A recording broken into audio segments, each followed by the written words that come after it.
Hey, welcome to this session. You'll see augmented and virtual reality up here, but really this session is about retention. How do you reach a certain amount of retention and do other things when it comes to technology? I won't get into the meat of it for a few more minutes because I know some people are still coming. My name is Mike Mathews. I work at Oral Roberts University as their CIO and Associate Vice President of Innovation and Technology. I have been at Oral Roberts for 4 years. Spent 12 years at Cray Research Supercomputer Company and then another 12 years at SunGard Data Systems, which eventually evolves into Ellucian, or at least a portion of it. And so, one of my tasks at Oral Roberts University was, how do we really help the world in education? And so one of the numbers that haunt me day and night is this number. Only 6% of the world has a post-high school diploma, certificate, or degree. But America selfishly has 46.5% of our adults with a post-high school certificate, degree, or diploma. Israel, 65%. And so it's like, how can there be this great imbalance when there's places like Oral Roberts University and other universities who claim that they're global? But when you come to find out, they may be global, but they're really not understanding how people learn in different parts of the world. And so I just got back from India last week as part of that challenge, mission, if you would. And so that's my heart's desire, and you'll see that through the presentation. Why would it be that Oral Roberts University invested so much into augmented and virtual reality? Before I begin, though, I want to introduce some of the colleagues that are with me. Torrance Jones is one of, go and stand, Torrance, so they know you, because he'll be doing a piece of the presentation. You want to get a hold of him. He's one of the brains behind it. He's the one who found the shortest way to get augmented and virtual reality kicked off and or imported, exported right directly into D2L. How many of you want to know how to do that? Yep. Okay, good. And then Janice Schwartwood, who is our D2L administrator, distance online learning director as well. And thank you for coming, Jana. And then David Cassay, he's going to stand. He is the president of an entity called 3 Dream Studios and 3 Dream VR, who's come up with the first repository for augmented and virtual reality. And so we're delighted to have the colleagues with us. Stop me at any time. I plan to go extremely quick through some slides, mainly to give the fabric or the backdrop and have it more interaction, because you're here to more than likely learn how do we do it, where do we get started. One of the hardest things for any president today at any college campus is they don't understand how to get started. What's the starting point? Is it a $50,000 in? Is it $500,000? But I say this, hopefully you're not a Samsung lover when I say this comment.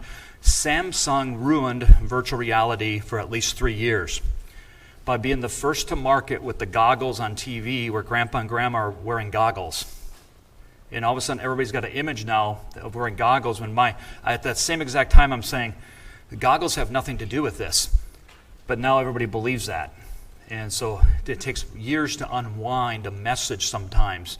Another thing, you can hear it numerous places. If you search my name on the internet, I'm the one, the United Nations Archive TV, saying the Internet of Things will go down in history of technology as the worst name ever given to technology.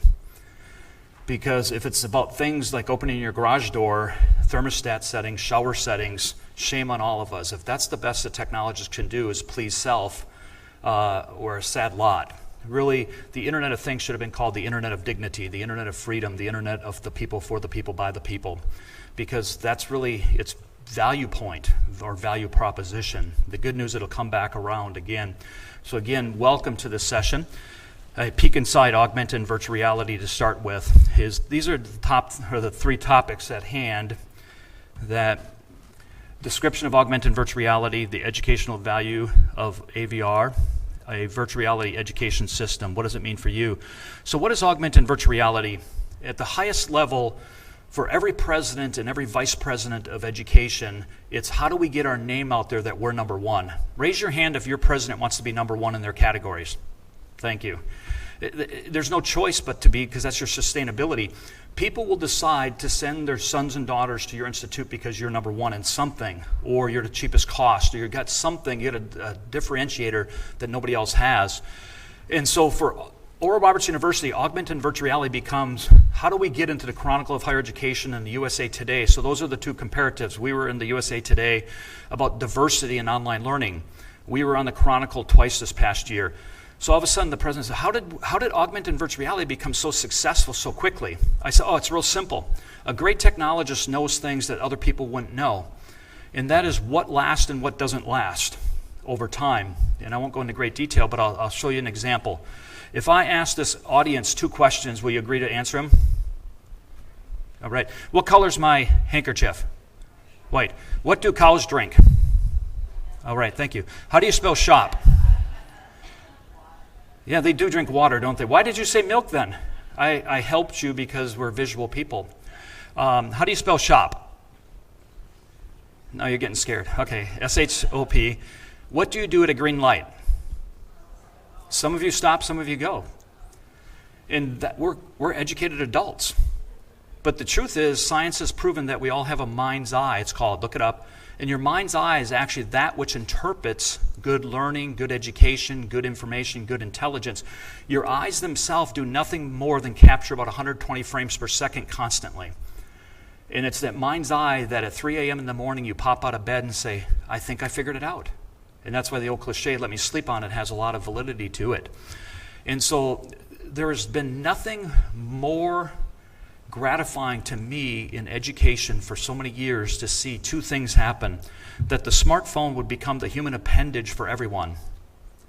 Like it or not, this is the human appendage, but it plays off the mind's eye, and that's why Pokemon Go breaks 2 records in 2016. Number 1, it was the first technology to ever engage over 50 million people in less than 40 days.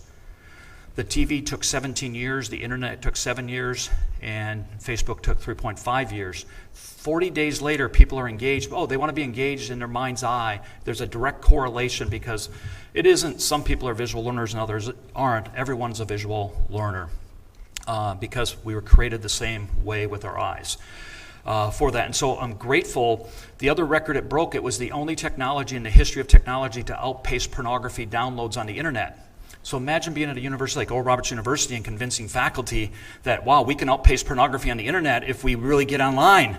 What's taking so long? Why is education taking so long to get online? Because everyone who wants to make money, gamblers, pornographers, real estate, retail, know that if you want to make money, you go online.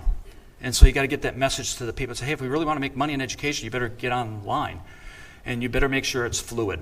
Okay, so that highest level, you see that there, credibility. But now if we took a look at the real reasons, though. Oral Roberts University, over a 2-year period of time, has increased our retention in the areas we're measuring significantly. I believe when I started 4 years ago, it has nothing to do with me, by the way. It was about 68% roughly.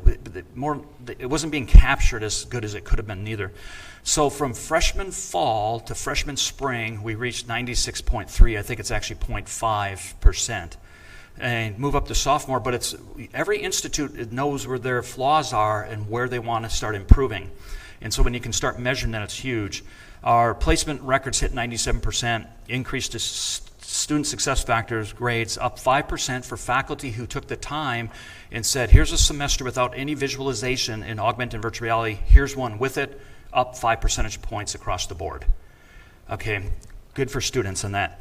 Increases student engagement 300%, reduces time to learn competencies by 400%, and AVR is the one technology that transforms at the core of engagement while never requiring faculty to change a thing. That's a miracle.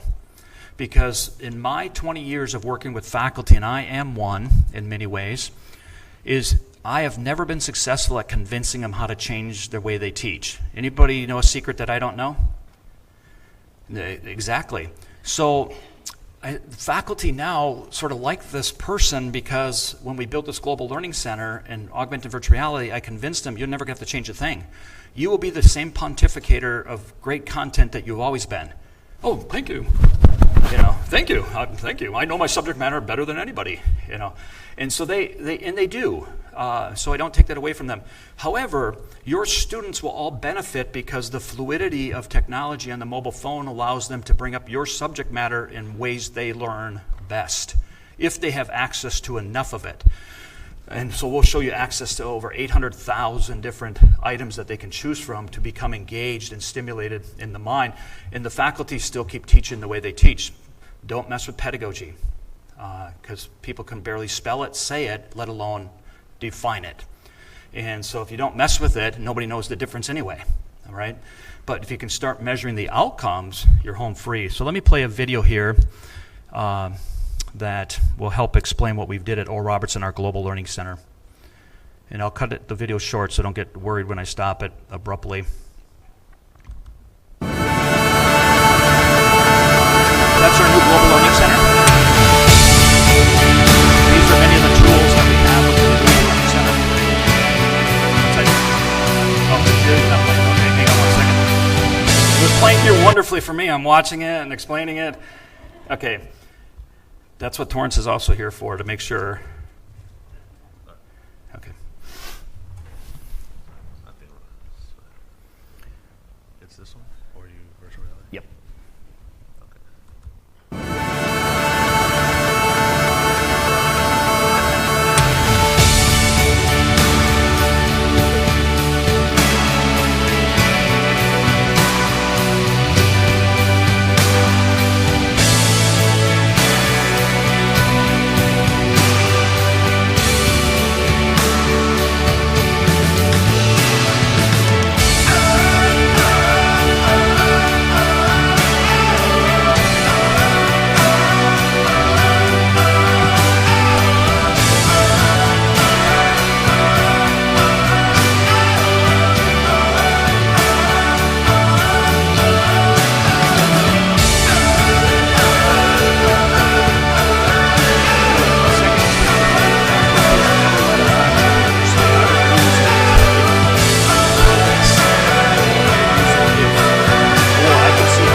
Saw it coming.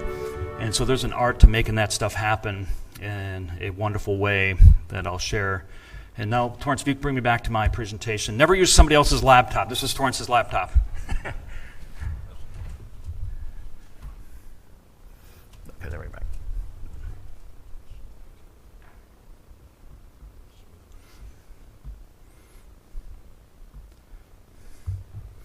Thanks, Torrance.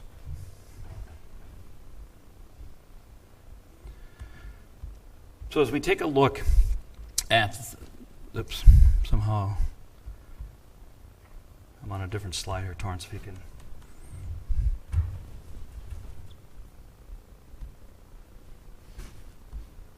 You got to slide it over to your.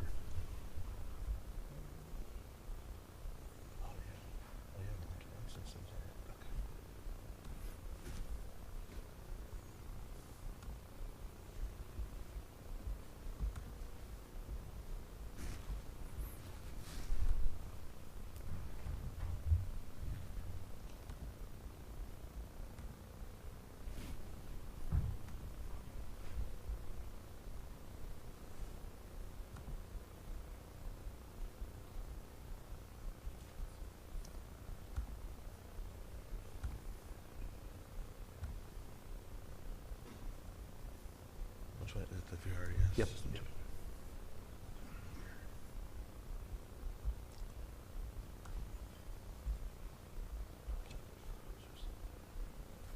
Looks like his laptop froze.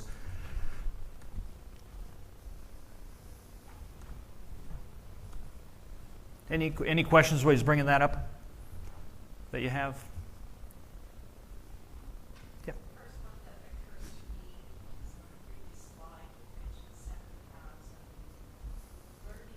Yep. Great question. So here's the duration, or how it happened, is I knew if we bought a solution Can you that repeat the only had question? 1,000, people wouldn't use it and they'd have those excuses. So we bought something with about 10,000. I rounded it to 7,000 so nobody could challenge, the amount. Today we're up to 800,000 already. That's how quick it's grown. But we purchased enough that we're automatic stock. Now our students are creating, faculty are creating, IT's creating these images as well. But there's a lot of free ones. But then we got to the point where we said, wait a minute. Raise your hand, this is a test. Raise your hand if your university or college can afford an $8.5 million global learning center tomorrow. There's my point. So people are flying in from all over the world looking at this global learning center, and we're saying, hey, it's great, we had the money for it, but you don't. And so we started working with David Cassay from 3 Dream Studios to say, what if we developed a repository that could be on any device, on any set of virtual or augmented reality devices as well, and we could run with that. And so that's what we'll close with to show you that you now have a choice that America never did. In fact, Drexel University Online just announced it yesterday. They purchased the first virtual reality education system. So every university or college has a learning management system and a student information system, but now there's a virtual reality education system that ties to both of those to help individuals' learning path and how they learn from augmented and virtual reality. Thank you, Torrance. So as we take a look further, I show these awards because of this. If I have watched enough board meetings in my days in education to watch buildings get approved in 10 minutes or less, but watch a 5,000 creative idea take 3 board meetings. Why is it that education loves buildings? Anybody ever figure that out? Because there's all the money in the world to build buildings, that's right. No, it's that buildings don't threaten people because faculty see buildings as classrooms, as more students on campus, and it's never a threat. And that's why the board and or presidents will never get a challenge off of buildings, but all of a sudden if somebody finds out somebody spent $100,000 on something that they don't understand, it rises to the top quickly. And I hate to say it, but education works like that, okay? Even though so many people got PhDs and master's degrees and bachelor's degrees, they don't think like that. They think very, what would you call, how would they think? Help me with adjectives here. I don't want to say them. Okay, you get the point. Okay, so here we are, 3 years later. We've won almost every award you can think possible in the information technology, innovation field. In fact, I just went to Italy to represent the United States Learning Association or Distance Learning Association based on what we do. And I don't bring these awards up to brag by any stretch, trust me. But you will have to believe me that faculty and administrators believe in credibility. Name brand, published articles. So you can search my name, just put 1T in Mathews, and you'll see probably hundreds of published articles now on the science, if you would, and the art of augmented and virtual reality, but also other concepts around blockchain and how it all comes together one day. And so we are pleased, but the credibility aligned where everybody starts believing, oh, there must be some truth behind this, because this happened in my case. In my case, I get the Global Learning Center set up, and a couple of the executives came over and they shook their head like this. I don't think people are going to use it. Boy, I think people are going to be underwhelmed. And my blood pressure skyrockets. And I say, you'll eat those words shortly. And they are eating those words like you wouldn't believe. But it wasn't to go out and win awards for that purpose, but it was this. I don't believe in miracles, I rely on them. Okay? Belief systems are, come and go, but when you rely on something, they begin to happen. So sure enough, faculty started using the building, but faculty are in their 60s and 70s. And so I was curious, why are they using the building? Walk down and find out, oh, the parking's easier. Oh, that's right, I forgot the shallowness of education. It's not about the outcomes or the technology, it's about convenience, and I'm overworked and I don't have time, and we could probably pity ourselves for a long time. But either way, I'm joking in part, but there's some truth to that. So all of a sudden, now faculty are winning these awards. In fact, our professor, Dr. Nathan Opp, is the featured professor on Tilt Brush virtual reality. If you buy that software, he's the professor you'll see, because he took it to heart and started creating in his class now, creates paintings in virtual reality. So that's what VR, the clinical terms, virtual reality, augmented reality, you'll get the presentation. Many of you know what it is, but simply virtual reality is immersing yourself, so some call it immersive learning. Augmented reality is overlaying a digital object in your current environment. And in mixed realities, maybe a blending or hybrid of those two. And so, for instance, I will pull up real quickly something for you.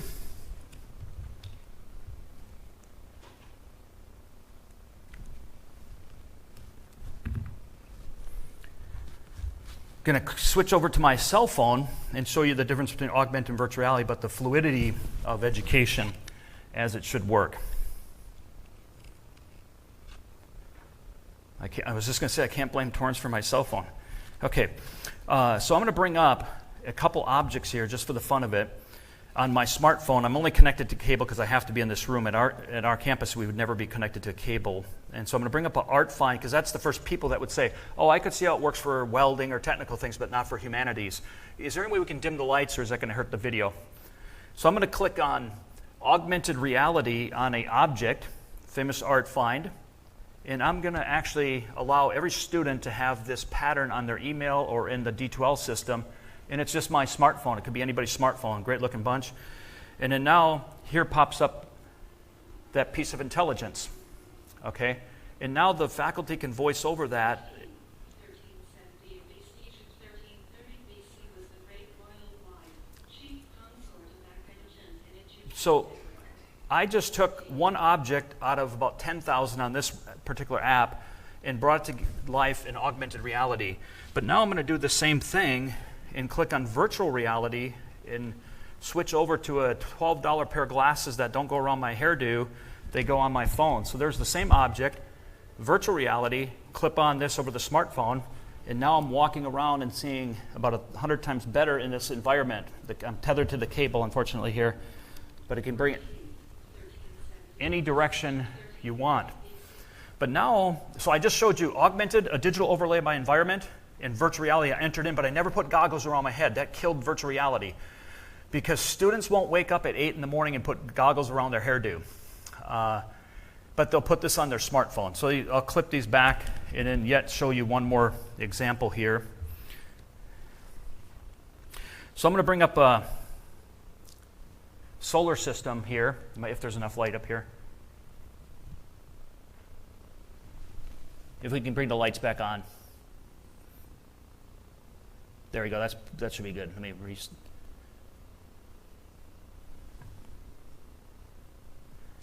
Yeah, I'm just tethered to the cable, and the internet is not the greatest.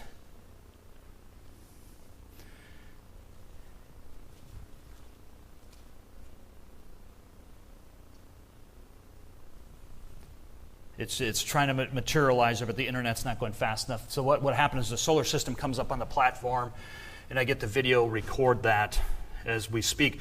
So all these objects that we're talking about at Oral Roberts University are available on the smartphone because what's the common denominator? The smartphone. Oh, what did D2L say this morning? What's the percentage of people using mobile connectivity to D2L? I think it was 94%. Everybody's connected to this on D2L. So I'm going to click back over to the presentation and then get to the point that you're interested in most is how do we connect this to D2L and what does this repository look like? Okay. So as we finish talking about what the, looks like I need Torrance again. It's playing, it's on here, but not.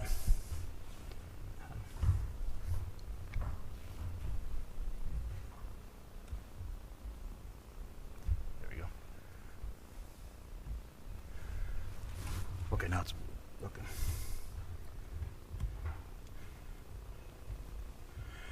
So here's all the flavors of augmented virtual reality, 360 videos, panoramic views. People can't distinguish them anymore.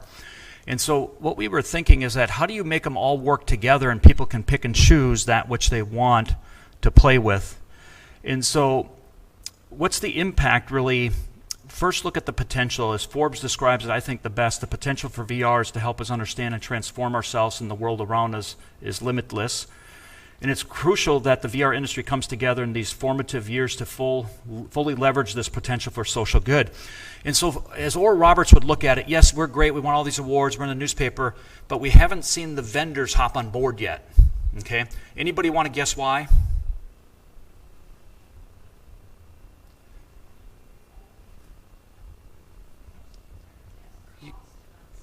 There you go. Cost and uncertainty, and about the same time that AVR was coming out, gamification was making a second wind. Okay? And so people are deciding gamification or AVR. Lucky prediction, gamification will never work in education, but gambling casinos will make millions off it. Why? Because in gamification, you're asking faculty to change things. It won't work. You got to change assessment, you got to change grading methodologies, you got to change pedagogy. But with augmented and virtual reality, you don't have to change a thing. And so it was the surest bet 2 years ago, and now we've got a lot of vendors saying, wow, we got to get on board with that.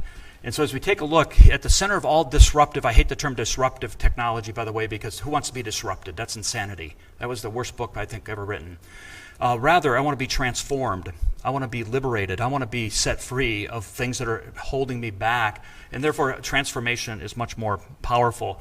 And augmented and virtual reality will be at the center of most of this stuff, and it's proved out over time. You look at the market studies and so forth, it's proving itself out. Because augmented and virtual reality was the first technology to actually break open Bloom's taxonomy, which was developed in 1948. And there it is right there laid out in a different format. Remember, understand, apply, analyze, and evaluate, and finally create. The knowledge transfer zone, because we all teach to the test, anybody who says they don't teach to the test is making up a story, because if you're not teaching to the test, it means you got the wrong objectives, and you're not teaching those objectives which you outlaid before people. And so you can get by with the lower three categories, and that's why Bloom's taxonomy never reached its fullest potential until augmented and virtual reality. You can see it on there. And now there's a different view of Bloom's taxonomy. You can hit every grid or every quadrant within Bloom's taxonomy by using augmented and virtual reality. And that, if your goal is really to engage students, this is the purest form. But if your goal really isn't to engage students and it's only to sell more courses, and of course you might not want to use this because it is costly. And so when you can look at the growth of AVR, $209 billion industry, comparative AI is a $32 billion industry over the same period of time, blockchain is a $28 billion industry over the same period of time. And so there's a business case by Harvard. Here's some of the case studies that we have at Oral Roberts University, and when you get the presentation, you can click on these, and there'll be a video that pops up on these. Here's other ones that have been done by other institutions now to prove the point that augmented and virtual reality are truly game changers. But now, how do you make it available to everyone? So if I'm really concerned, like I said, about only 6% of the world being educated, we can't replicate the Global Learning Center. We're probably the only place that will have a Global Learning Center like we do, and we're thankful for that. However, how do we make this same augmented and virtual reality available to everyone? So this is Drexel's announcement from yesterday, but I'll click to the repository developed by 3Dream VR, and if internet's good here, it'll pop up, but I'll be begging Torrance to come up and help me get that back on. Yeah, if you come back up and give, the database is up here for me.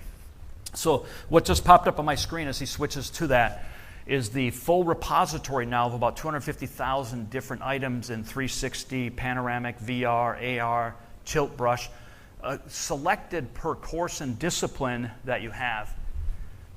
Okay, it's still not showing up here, Torrance. It's not showing up on the screen. My PowerPoint's showing on the screen. Oh, that's your Yep. So there he goes. So this is it right here. And what this means now is that you can come in anywhere on a smartphone or website, preferably website right now, and choose the program categories you want to pick up, AVR or any mirrored reality in. Now, if you come over to filter types, I now filter by the different types of mixed reality. And those now come into your LMS system. Now, what we did is we chose, anybody from D2L, put your recorder on right now. This is your capture of the century. We took the worst LMS, the most complicated LMS, and took the one that was hardest to overcome all the integration with, called Blackboard, and made it work in Blackboard first and foremost. If you were from D2L, shame on you if you missed that quote. And so what that means now is, Torrance, come on back up here. You stand here because we got to save time by this computer. Okay, so what I'm going to bring up now is this video that shows you how it comes out of the learning management system once you import it. It's called Untitled, the Untitled one. So here it is right here. Those objects were selected by an instructional designer, put into the Blackboard system, and now 3 items were added automatically, and now they're played directly from a smartphone accessing Blackboard. And so you can think of it as a curator of content, that repository to the smartphone, but the learning management system holds everything for you. And we also have the D2L system working maybe even in a better fashion, because again, we took the worst case scenario, made that work. Now, when you're on the smartphone in any of these, you'll get options to play it in a certain category, like virtual reality glasses like I had. And this does not require anything but a smartphone and the software to run. Raise your hand if you think that's of more interest in the Global Learning Center. Yeah, exactly. So now, what I'm going to do is turn it over to Torrance, and he's going to show you what we do at O.R. Roberts University. Remember, that database at the end, I'll give you how to get free access to for 5 days. David, is that right? You're going to give him 7 free days to test that out. Okay? Now, what Torrance is going to do is hook it over to show you how we use virtual reality items within the D2L system at ORU with the Oculus glasses. Go ahead, Torrance. All right. Got to make it quick. All right, no problem. All right, thank you, Mike. All right, so I'm going to just pull up D2L. Let's see.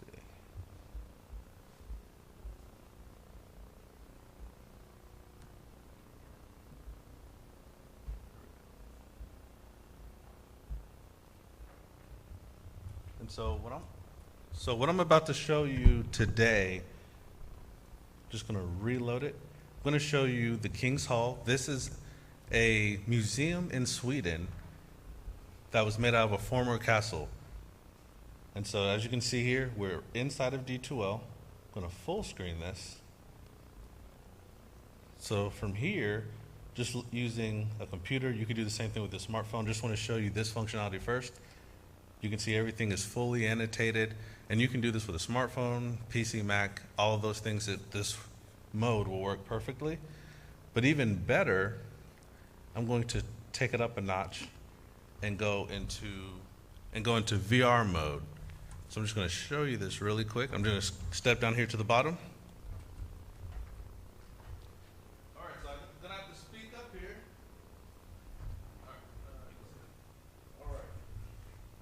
So I have these controllers here.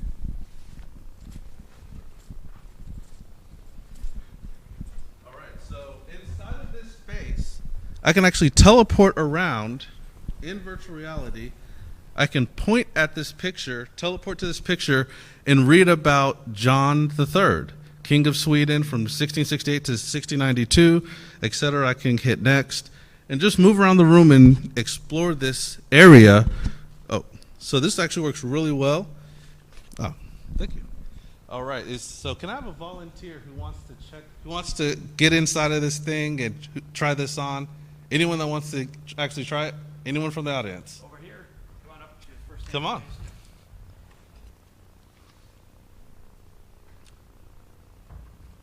What's really great. All right. So you just put that on. I'm going to hand you a controller. So just go ahead and turn around. She said the words we hear every time. Oh, wow. It's different, right? It's like you're in the room, right? Uh-huh. All right. So I have this controller for you. Oh, Do you see it?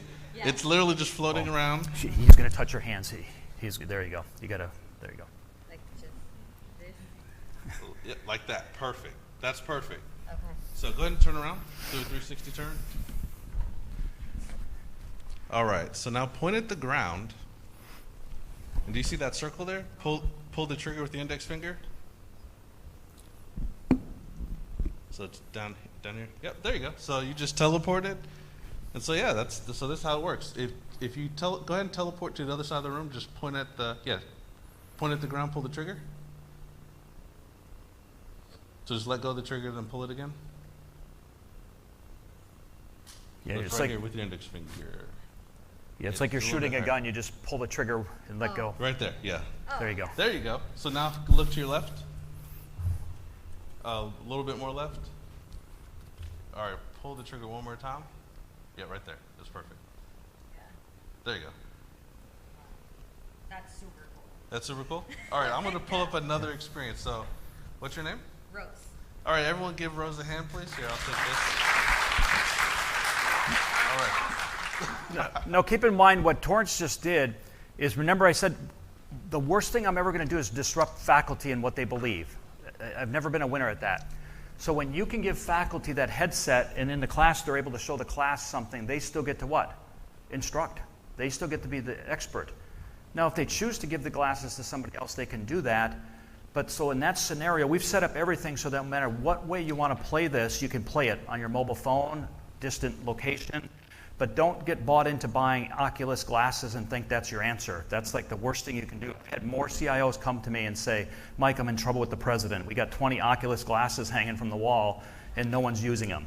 I said, thank you. That was a big mistake. Yeah, we have professors using Google Cardboard to teach speech communication classes. Now, the caution with Google Cardboard is this. When you try and reuse them and somebody sees somebody else's greasy forehead prints on that Google Cardboard, they're not apt to use them.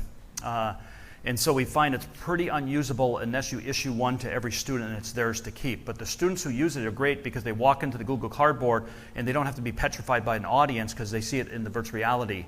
Phenomenal thing. So you could use those as well. Yep. You ready? All right. So I have another experience here. All right, so this is a Mars experience. This is actually brought to us by Google. So who expected to go to Mars today? T-minus 5, 4, 3. While he's putting that on, I'm going 2, to tell you, everything connects in the world today, Main digital engine signals. So start, we brought in a 0, family from and Puerto Rico liftoff who lost of their the home in the Atlas flood. V with Took Google Curiosity. Earth and the same concept that you're going to see, and he got to see his house. He just started weeping. It's his house that they couldn't go back and see. And so he brought his whole family in the next day and said, you got to see our house. His daughter's been begging to see the house again. They brought him live Google Earth. And that's why I said it's amazing we have this much rich content that's live and engaging, and people aren't using it at the level they should be.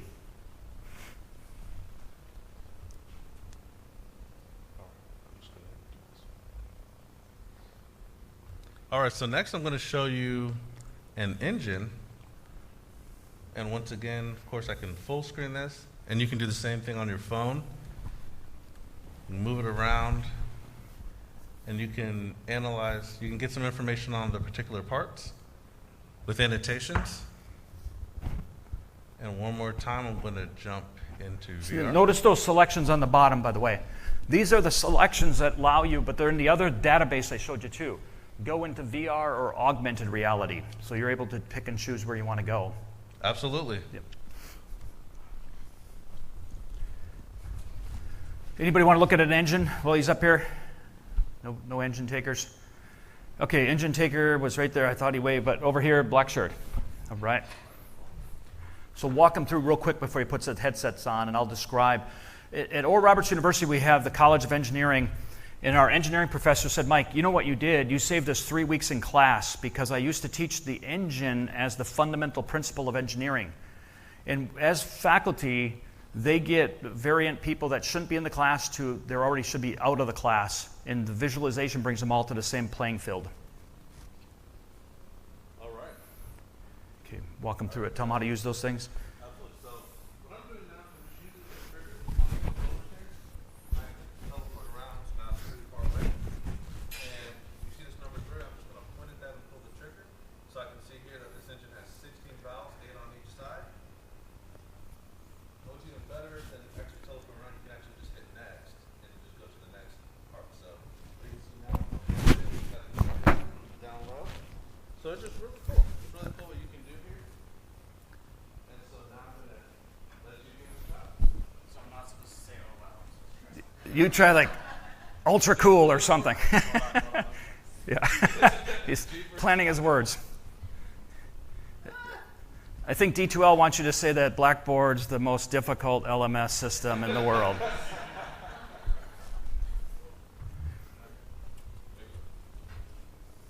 you can see those. And you can actually look inside of it if you want, actually.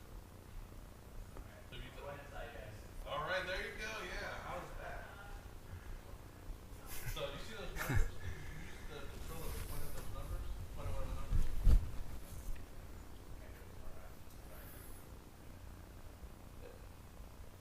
Good. Go ahead, do it. You turn.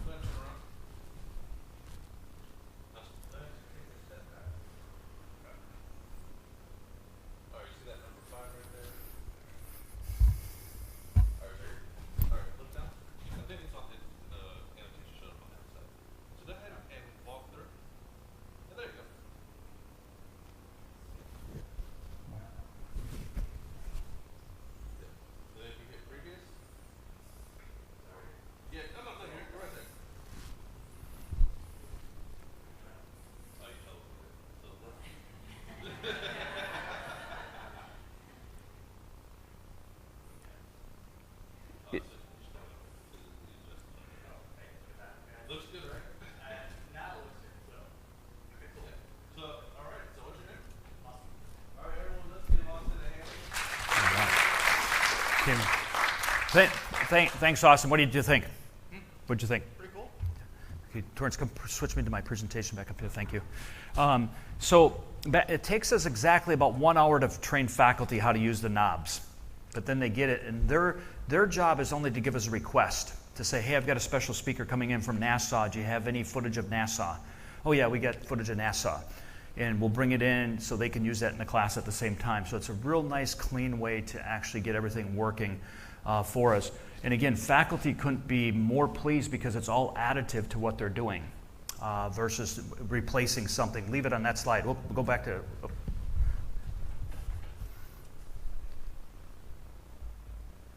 So this is what I want to show you. This is the virtual reality education system.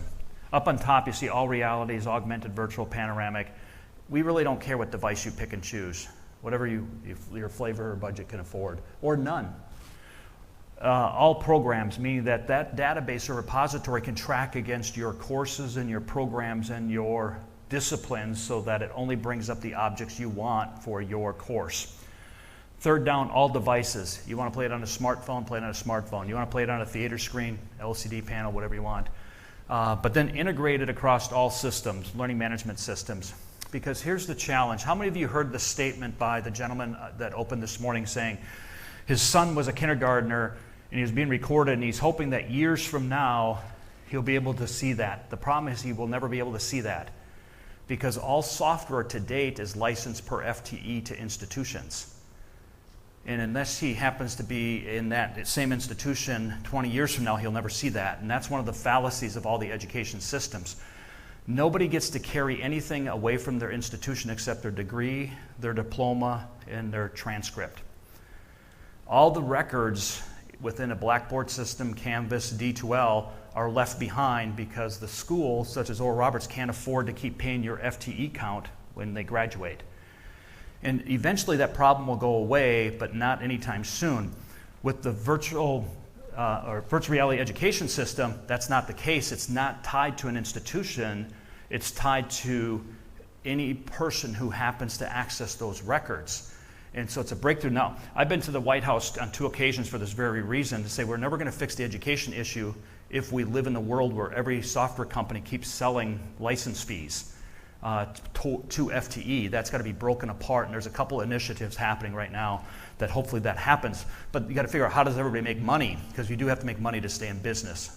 So that's one of the things we have to worry about. Any questions on this before I close out with the contact information? There's a lot of samples that will be in the presentation. There's the contact information if you like it. Any closing questions?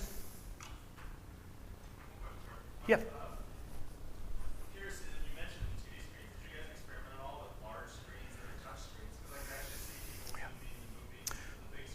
Yeah. In fact, my laptop, if I had it here, I'd show that to you. I just touched the screen. So in that, we're calling it the smart mode, because don't use virtual reality if you don't need it. Use it if you want to turn things and look at it 360. Touch screens work out wonderfully for that. Great question. Other questions? Over here, Rose.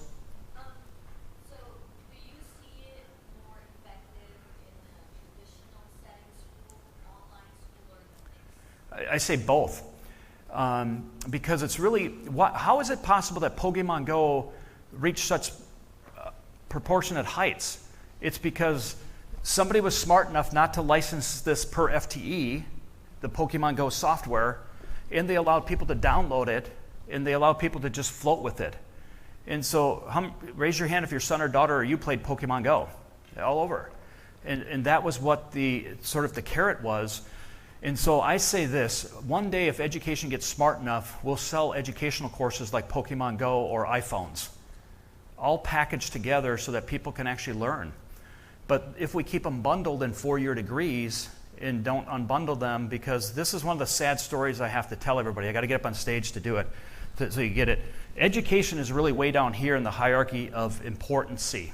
Okay, don't take it personal.